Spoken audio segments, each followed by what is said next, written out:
anak kelas 5A semuanya, kembali kita berjumpa dalam pembelajaran kita hari ini pada muatan pelajaran Bahasa Indonesia. Kali ini kita akan memasuki tema yang baru di tema 7 di subtema yang pertama. Kita akan membahas tentang teks narasi sejarah. Sudah siap untuk pembelajaran kita hari ini? Mari kita belajar bersama-sama di kelas 5A SD Metodis Lubuk Pakam. Sebelum kita memasuki apa itu teks narasi sejarah, kita perlu mempelajari tentang teks narasi terlebih dahulu.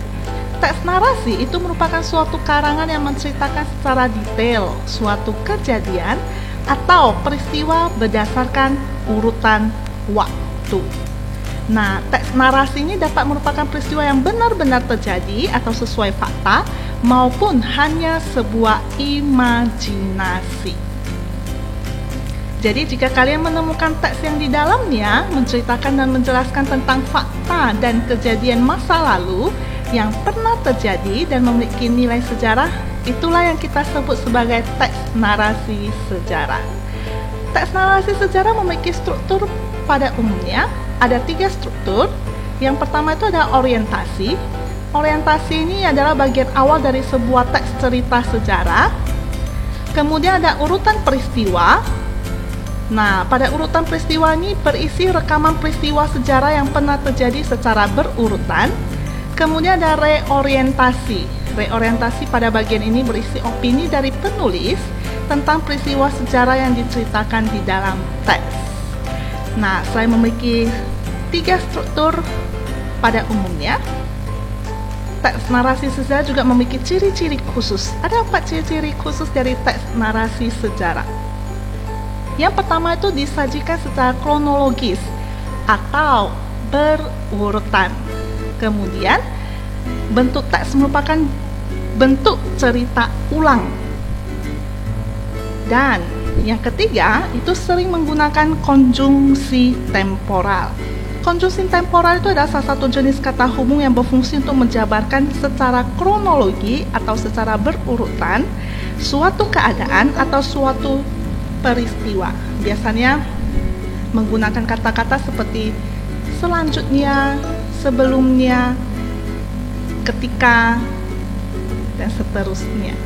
Kemudian ada yang terakhir, ciri yang paling khas, isinya itu berupa fakta atau sesuatu yang benar-benar terjadi.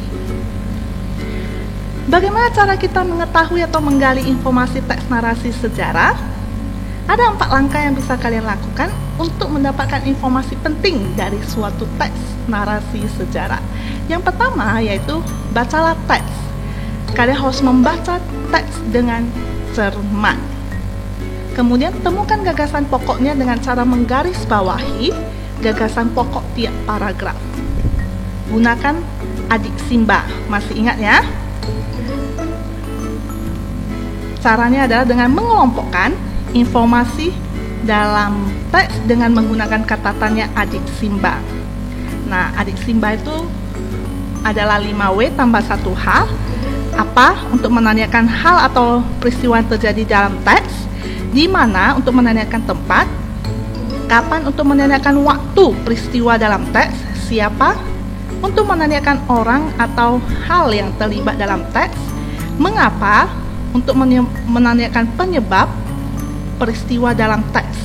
Bagaimana? Untuk menanyakan keadaan atau cara yang dijelaskan di dalam teks. Kemudian langkah yang keempat yaitu jawablah pertanyaan yang ada. Kalian harus menjawab pertanyaan yang diberikan. Dengan melakukan 4 langkah ini, kalian bisa mendapatkan informasi penting dari teks narasi sejarah.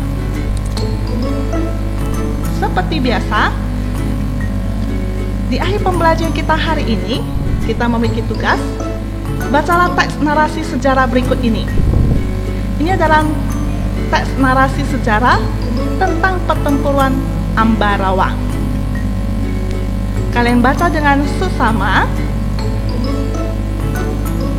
Setelah itu, yang perlu kalian lakukan, tugas kalian adalah temukan informasi penting dari teks narasi sejarah pertempuran Ambarawa. Caranya bagaimana? Nah, Caranya adalah buatlah 5 pertanyaan beserta jawabannya dengan menggunakan adik Simba. Jadi kalian cukup membuat 5 pertanyaan dan kalian jawab pertanyaan yang kalian buat dari teks narasi sejarah pertempuran Ambarawa yang kalian baca. Gunakan adik Simba. Kalian hanya membuat 5 pertanyaan dan jawaban. Teks bacaan kalian tidak perlu tulis. Kalian cukup tuliskan jawaban kalian, yaitu 5 pertanyaan dan 5 jawaban yang kalian dapatkan dari teks narasi sejarah pertempuran Ambarawa. Tuliskan di buku latihan kalian. Setelah selesai, fotokan dan kirim ke WA Lause untuk dinilai. Inilah akhir pembelajaran kita hari ini. Sampai jumpa lagi pada pembelajaran kita selanjutnya. Tetap semangat, tetap rajin belajar. Tuhan Yesus memberkati.